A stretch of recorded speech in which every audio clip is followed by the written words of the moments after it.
gente aprende desde criança que água potável é a água sem cor, sem cheiro e sem sabor.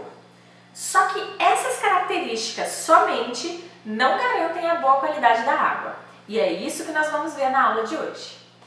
Vírus, bactérias e substâncias tóxicas microscópicas podem estar presentes na água e prejudicar a nossa saúde.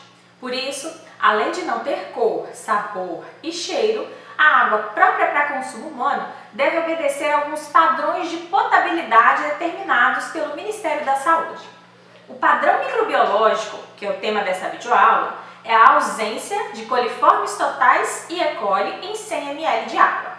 Coliformes são bactérias amplamente encontradas na natureza. Elas podem estar presentes na água, no solo, na vegetação e até no intestino de animais homeotérmicos, aqueles conhecidos como animais de sangue quente. A presença de coliformes totais na água não é necessariamente indicativo de risco à saúde, porém é um indicativo de contaminação. Já E. coli é uma bactéria que tem como hábitat exclusivo o intestino humano e de outros animais homeotérmicos. Então, numa análise de uma amostra de água, encontrar E. coli significa contaminação fecal e indica provável presença de outros micro-organismos patogênicos. Então, vamos ver como é feita a análise microbiológica da água? Eu tenho aqui duas amostras de água para análise. É importante lembrar que a coleta da água para análise é um dos passos mais importantes. Se a coleta for feita de forma inadequada, o resultado da minha análise fica comprometido. Por exemplo, se no resultado da minha análise é positivo para coliformes ou para E. coli, mas eu não coletei a amostra corretamente, eu não tenho como saber se a contaminação que eu encontrei é da água que eu analisei ou de alguma contaminação cruzada que pode ter ocorrido na hora da coleta. As amostras têm que ser coletadas em recipientes esterilizados. Quem coleta deve lavar muito bem as mãos com água e sabão antes da coleta. A torneira deve ser limpa com algodão, papel toalha embebido em álcool 70 ou solução de hipoclorito de sódio e deve-se deixar escoar a água durante 1 ou 2 minutos antes de se proceder à coleta.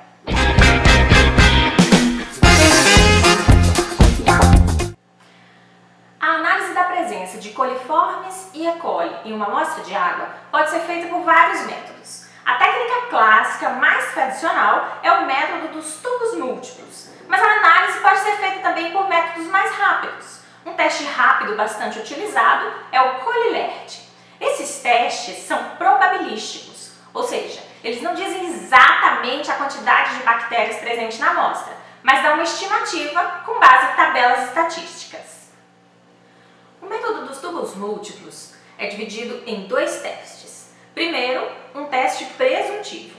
E se esse teste for positivo, um teste confirmatório. O teste presuntivo é feito utilizando 15 tubos, divididos em 3 séries. Todos eles contêm caldo Lauril e um tubo de Durham invertido, que serve para a gente ver se houve formação de gás. Nesses 5 primeiros tubos, eu tenho 10 ml de Lauril em concentração dupla. Nesses outros 10 tubos, eu tenho Lauril em concentração simples. Nos 5 primeiros tubos, eu coloco 10 ml da amostra a ser analisada e, consequentemente, eu tenho uma diluição 1 para 1. Eu tenho 10 ml dentro do tubo e coloco mais 10 ml, 1 para 1.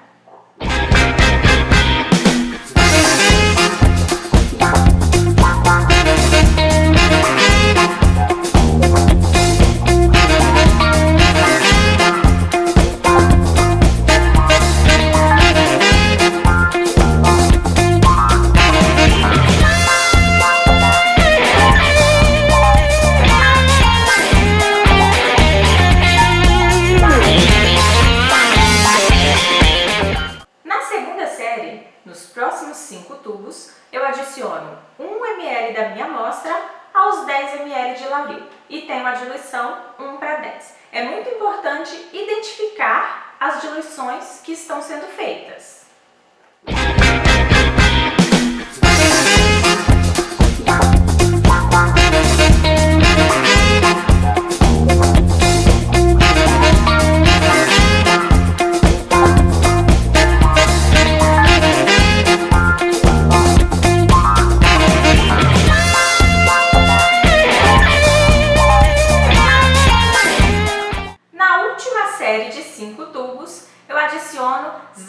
0,1 ml da minha amostra, ou 100 microlitros, aos 10 ml de Lauril e tem uma concentração 1:100.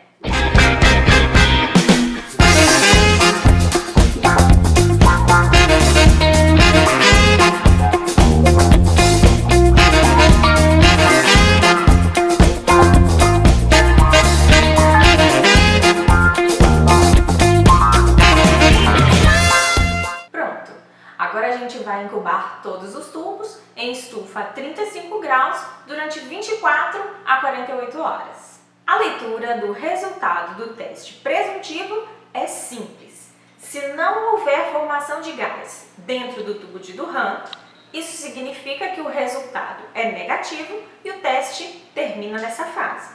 Se houver a formação de gás, como aqui dentro do tubo de Durham, é necessário fazer o teste confirmatório para confirmar esse resultado positivo no teste presuntivo. Então eu já separei aqui todos os tubos que deram positivo no teste presuntivo.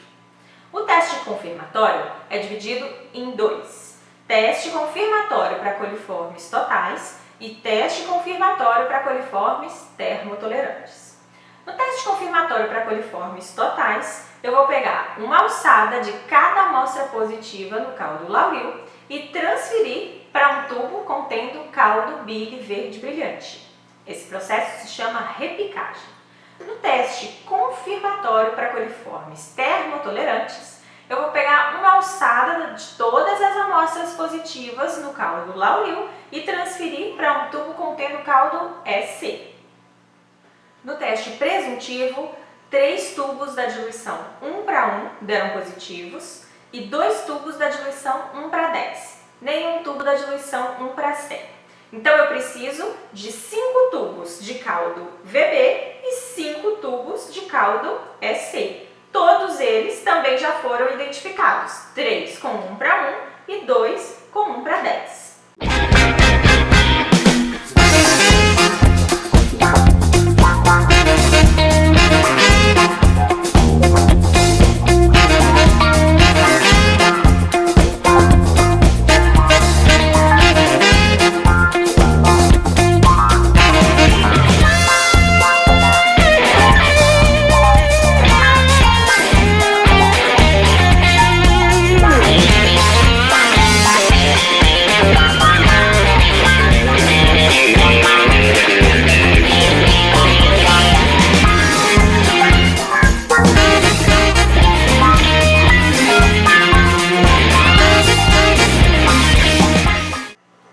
Repiquei no caldo VB, agora eu vou fazer o mesmo processo para o caldo SC.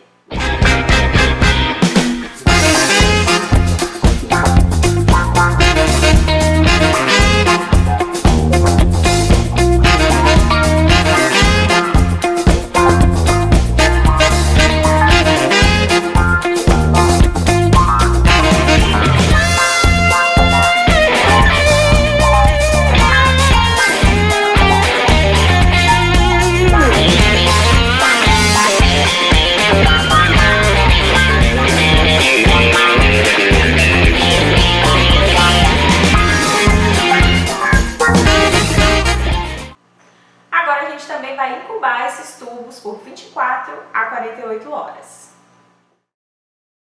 Coliformes totais em estufa a 35 graus e coliformes termotolerantes em banho-maria a 45 graus. Depois das 48 horas de incubação, chegou a hora de ler os resultados. A leitura dos resultados do teste confirmatório é como a do teste presuntivo. Se não houver produção de gás dentro do tubo de Durham, o resultado é negativo. Se houver produção de gás, resultado positivo. Mas lembram que é um teste probabilístico? Os resultados são uma estimativa, com base em tabelas estatísticas. Eles são expressos em número mais provável por 100 ml de amostra de água. Para a gente determinar o NMP, a gente precisa ver a combinação formada pelo número de tubos positivos de cada diluição no teste confirmatório. Por exemplo, aqui no teste confirmatório para coliformes totais, a gente tem 2 tubos positivos na primeira diluição e 2 tubos positivos na segunda diluição. A terceira diluição não foi positiva no teste presuntivo, né? Não temos tubos da terceira diluição. Então, a gente tem a combinação que é 2, 2, 0. No teste confirmatório para coliformes termotolerantes, a gente tem um tubo positivo na diluição 1:1 e nenhum tubo positivo na diluição 1:10. Na diluição 1:100, também não temos tubo. Então, a combinação é 1, 0, 0. Existe uma tabela com o valor de número mais provável para cada combinação formada pelos tubos positivos de cada diluição. Buscando a combinação 2, 2, 0 aqui, por exemplo, encontramos o índice 9,3 NMP por 100 ml. Buscando a combinação 1, 0, 0, encontramos o índice 2 NMP por 100 ml. Isso significa que na água que a gente analisou, existem provavelmente 9,3 coliformes totais em cada 100 ml de água e 2 coliformes termotolerantes em cada 100 ml de água. Esses resultados fazem com que a água analisada seja imprópria para consumo humano, porque, como a gente já viu, o padrão microbiológico de potabilidade determinado pelo Ministério da Saúde é a ausência de coliformes totais e E. coli em 100 ml de água. Vamos agora fazer uma análise de água pelo método Colilert. A gente viu que o resultado do método dos tubos múltiplos pode demorar até 5 dias para a detecção de coliformes totais e termotolerantes, né? O Colilert utiliza um substrato que libera colifluorescência para quantificar coliformes totais e E. coli ao mesmo tempo em apenas 24 horas. A análise pelo método Colilert é bem simples. A gente também precisa trabalhar em um ambiente estéril. Eu preciso de 100 ml da minha amostra.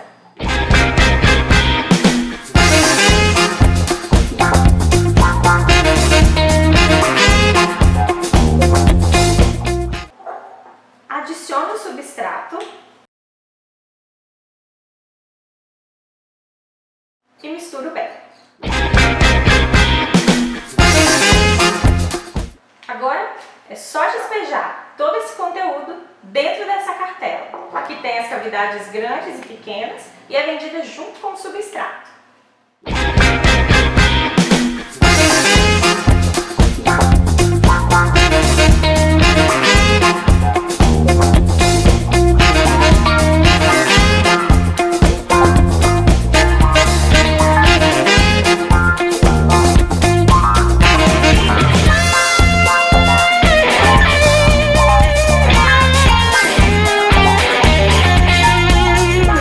Depois de 24 horas, a gente vai ler os resultados. Cavidades amarelas representam coliformes totais e cavidades fluorescentes, E. coli. O Colilert também é um teste probabilístico e a quantificação de coliformes totais e de E. coli é dada pela combinação de cavidades grandes e pequenas, amarelas e fluorescentes sob luz ultravioleta. Nessa cartela, por exemplo, a gente tem 38 cavidades grandes e 3 cavidades pequenas que ficaram amarelas. Na tabela, a combinação para 38 cavidades grandes e 3 cavidades pequenas é 72,7. Então, o nosso resultado para essa amostra é de 72,7, número mais provável de coliformes totais por 100 ml. Já cavidades fluorescentes temos 24 grandes e nenhuma pequena. Então, o nosso resultado na tabela é 31,7, número mais provável de E. coli por 100 ml. Hoje encerramos por aqui. Aguardo vocês na nossa próxima videoaula.